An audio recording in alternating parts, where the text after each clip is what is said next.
A kertésznek nem csak metszólóra van szüksége, időnként nagyon jól jön egy fűrész és egy ágvágó olló.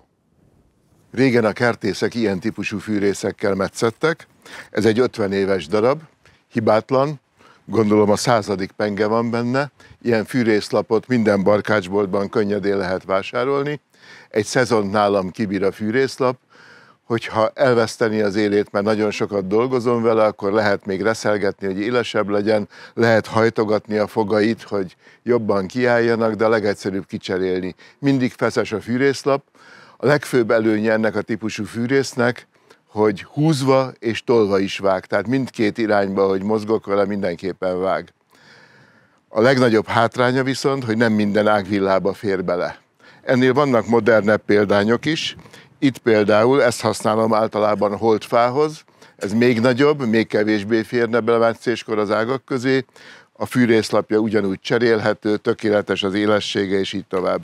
Az idő azonban túlhaladt ezeken a fűrészeken, és ma már a kertészek többsége ilyen korábban rókafarkunak nevezett, de inkább egyenes fűrészeket használnak.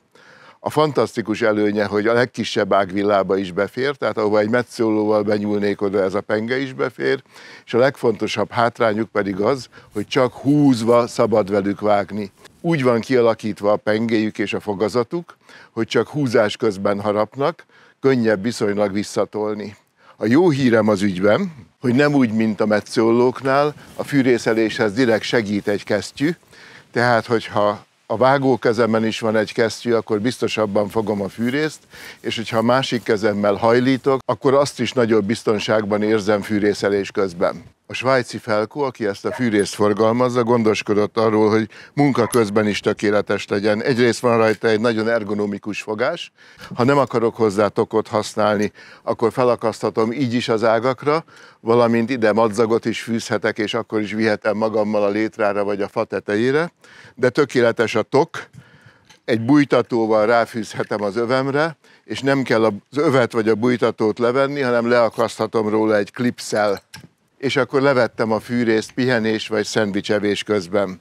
A tok amúgy is tökéletes, hogyha esőben vagy nedves időben vágnék, akkor kifolyik belőle a fölösleges lé, és van rajta szellőző nyílás is. Ez persze nem azt jelenti, hogy kiszárad benne a fűrész, ez a fűrész ugyanúgy, mint a metszólók, jobb szeret szárazon és olajozottan pihenni. A másik típus, ezt még azért nem bontottam ki, hogy megmutathassam, hogy ezt nem csak övre lehet csippenteni azzal a bújtatóval és a klipszel, hanem még adnak hozzá egy szalagot is, egy rugalmas szalagot, amivel a combomon is rögzíthetem, mint a western filmekben a pisztolyt. Ez a kicsit görbe, ez az igazi rókafarkú alak, és az a különlegessége az egyenessel szemben, hogy ezzel fejmagasság fölött is tudok vágni, tehát erre nem kell súlyt helyezni ahhoz, hogy harapjon, ez minden húzásnál automatikusan harap. A kertészeknek nem csak ezt a két típust ajánlják, egyébként fél kiló alatt van a súlyuk tokkal együtt, vannak hosszabb, rövidebb, mindenféle típusuk, és a prémium darab, ez a kis zsebre vágható bicska alakú fűrész, ezt ugyancsak 5 cm átmérőjű ágakhoz ajánlják, szemben a hosszabbakkal, ami 10-12 cm vastagságú ágakhoz is ajánlanak. Ez egy ideális kertészfűrész, metszéshez is, de belefér a hátizsákomba. Mindössze 16 centi ugyan a penge hossza, de 16 dekagramm a súlya is.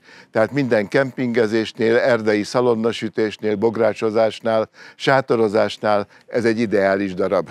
Tehát holdfához, szárazfához változatlanul a keretes fűrészeket javaslom, de modern metszési eszközként ezek az egyenes fűrészek nélkülözhetetlenek.